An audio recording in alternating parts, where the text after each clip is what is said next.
Assalamu alaikum everyone, and welcome to another episode of the Muslim Life Hackers podcast. I'm your host Mifra Marif, and in today's episode I'm going to be sharing with you some lessons that I learned from my friend who recently passed away. So my friend Sahret Hussain passed away quite young. She was in her 40s and was something that happened quite suddenly and heartbreaking to many people. So many people attested to the amazing character and righteousness that she had, and I was blessed to be her friend for 1.5 decades. And so in this episode, I want to share with you some life lessons that I learned from her life. And this was further motivated because one of the things that she wanted to have was a podcast. And so I hope to dedicate this podcast episode to her and hope that it is a means of benefit and good deeds for her. So the first lesson that I think about when I remember Sahret is the importance of building a legacy and continuing to keep that in mind until the end. So Sahret was one of my growth buddies. So we would continuously be speaking about how we can improve as individuals and how can we be able to benefit our communities. And she did some great work during her lifetime and things that I just heard about after she passed away. And what this reminds me of is the guidance that we have from the Prophet ﷺ, the whole aspect of when Day of Judgment is coming, then if you have a seed in your hand, then plant it, because it's all about whatever action we can do during this limited time and the reward that Allah subhanahu wa ta'ala will give us. One thing that I really took away from her life is the importance of being conscious and being a forerunner, really trying your best to leave behind a legacy, contribute wherever you can.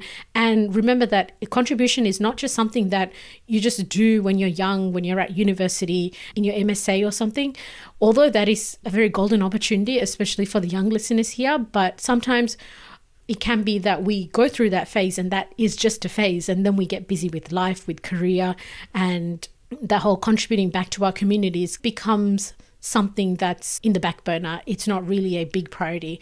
So we all have unique ways with our own situation, with our families, and we all have a unique way to contribute. And I think that it's very important to be mindful of that and mindful of the kind of legacy and the kind of contribution you want to leave. So in addition to this point is the importance of making sure that you have good intentions. So in the case of my friend, she wasn't able to complete some of these projects that she did have in mind. However, she had that good intention. She had that intention that she wanted to do it. And inshallah, Allah subhanahu wa ta'ala gives her that reward for having that intention. So I guess the main point from this lesson is having an intention to contribute and having your own ummah project and being mindful of that until the end of your life. And also building your legacy doesn't really mean that you should be doing something fancy or being a social media influencer. Also, what I learned from Sahret is that building your legacy doesn't always mean being on social media and posting everywhere, although there is a time and place for that.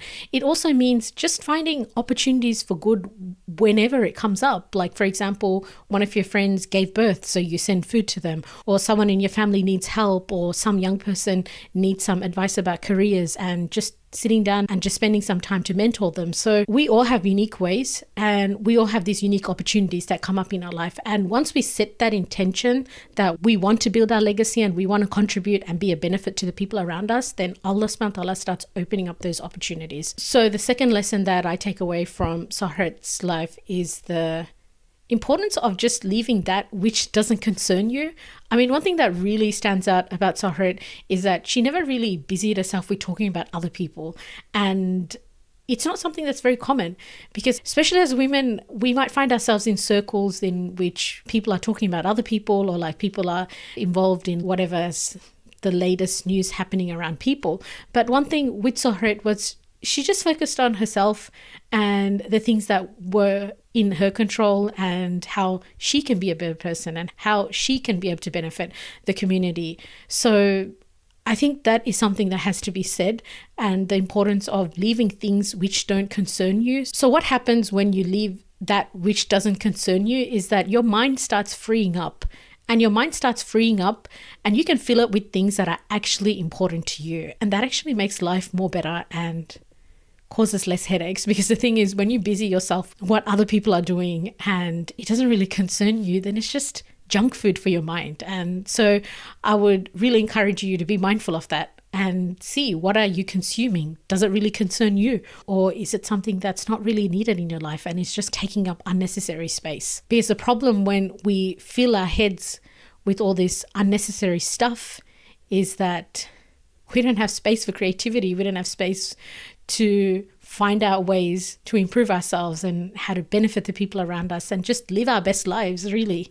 So that's been definitely a big lesson for me. Finally, the third lesson from Soharet's life is the importance of having righteous friends.